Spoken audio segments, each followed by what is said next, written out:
মমতা বন্দ্যোপাধ্যায় রাজ্যের মুখ্যমন্ত্রী লোকসভা ভোটের প্রাক্কালে গুরুতর অসুস্থ।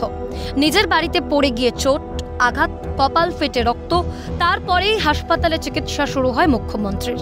হাসপাতালে খানিক সুস্থ হতে চিকিৎসককে দেওয়া বয়ানে অস্পষ্টভাবেই মুখ্যমন্ত্রী জানান কেউ বোধহয় তাঁকে পিছন থেকে ধাক্কা মেরেছেন। এরপরেই এই পুশ ফ্রম বিহাইন্ড তত্ত্ব নিয়ে শুরু হয় চর্চা। তবে সব চর্চা একদিকে, মুখ্যমন্ত্রীর সুস্থতা কামনা আরেক দিকে, এমনটাই মত রাজনৈতিক মহলে। যদিও শাসক মুখপাত্র এ প্রসঙ্গে বলতে গিয়ে সুর চড়ান বিরোধীদের দিকেই।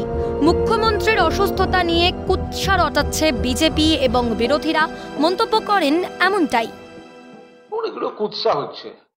মমতা বন্দ্যোপাধ্যায় মাননীয় মুখ্যমন্ত্রী বর্ষিয়ান নেত্রী একটি দুর্ঘটনা বাড়ির মধ্যে ঘটেছে, পড়ে গিয়েছে, তাই নিয়ে যারা কুৎসা করে, তাই নিয়ে যারা আপত্তিকর কথা বলে, সেটা নিয়ে বিজেপি যেভাবে করছে, মানে সাধারণ সংস্কৃতি, সুস্থ সংস্কৃতির বাইরে।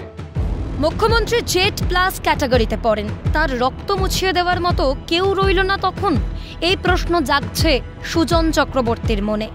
ওনারই বলা উচিত যে কেউ ওকে ধাক্কা মেরেছেন কিনা, যেটা উনি হাসপাতালে ডাক্তারদের বলেছেন।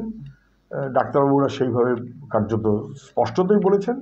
এবং পুলিশের দায়িত্ব, উনি Z category, Z plus category, Z plus category রক্তটা মুছিয়ে দেওয়ার লোক থাকলো না। জেড প্লাস ক্যাটেগরি মানে কি বলবো, এটা খুব খারাপ হচ্ছে।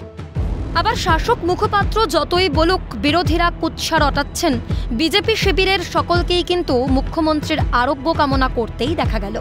অগ্নিমিত্র পল বললেন উনি দ্রুত সুস্থ হয়ে উঠুক, রাজনীতির লড়াইতে ফের নামুক, ওনার সঙ্গে লড়াইতে আমরা প্রস্তুত। তার সুস্থতা কামনা করি, উনি তাড়াতাড়ি সুস্থ হয়ে উঠুক। আমি চাই উনি লড়াইয়ের ময়দানে নামুক এবং আমরা তার সঙ্গে লড়াই করার জন্য প্রস্তুত।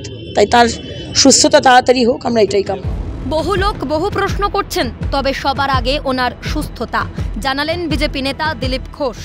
করে ঘটছে কি ব্যাপার, প্রশ্ন অনেক আছে, ঠিক আছে, কিন্তু অসুস্থ হয়েছেন, চোট লেগেছে, তাড়াতাড়ি সেরে ওঠেন, এটা আমরা চাইব। এখন বহু লোক বহু প্রশ্ন করছেন।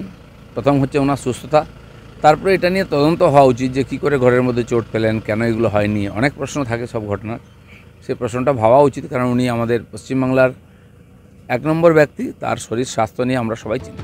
মুখ্যমন্ত্রী যত দ্রুত সম্ভব সুস্থ হয়ে রাজনীতির ময়দানে ফের নামুক।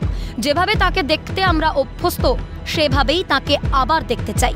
ওনার অসুস্থতা নিয়ে কোনো রাজনীতি চাই না, সাফ জানালেন শ্রমিক ভট্টাচার্য। মুখ্যমন্ত্রীর দ্রুত আরোগ্য কামনা করছি, তিনি সুস্থ থাকুন, দীর্ঘজীবী হন, ভালো থাকুন, যত দ্রুত সম্ভব সুস্থ হয়ে তিনি নির্বাচনী লড়াইয়ে থাকুন। তাকে আমরা সেরূপেই দেখতে চাই, যেভাবে দেখে অভ্যস্ত। যে মুখ্যমন্ত্রীর বাড়ির কাছে কেউ ছুরি নিয়ে পৌঁছে যাচ্ছেন, মুখ্যমন্ত্রী মাত্র কয়েকদিন আগেই গাড়ির ব্রেকের জন্য তার মাথায় আঘাত লেগেছে। একই মত বিজেপির রাজ্য সভাপতি সুকান্ত মজুমদারের। মুখ্যমন্ত্রীর সুস্থতা কামনা করি মানবিক প্রার্থনা সুকান্ত। মুখ্যমন্ত্রী যেভাবে আহত হয়েছেন, কি হয়েছেন, সেগুলো তো অবশ্যই তদন্তের বিষয়।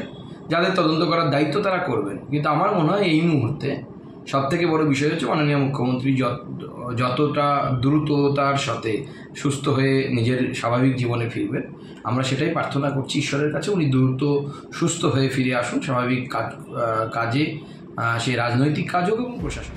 মুখ্যমন্ত্রী ফিরে আসুক রাজনীতির মাঠে, সুস্থ হয়ে উঠুক তাড়াতাড়ি, সকলের সঙ্গেই সেই কামনা সিএন পরিবারেরও। ক্যালকাটা নিউজ।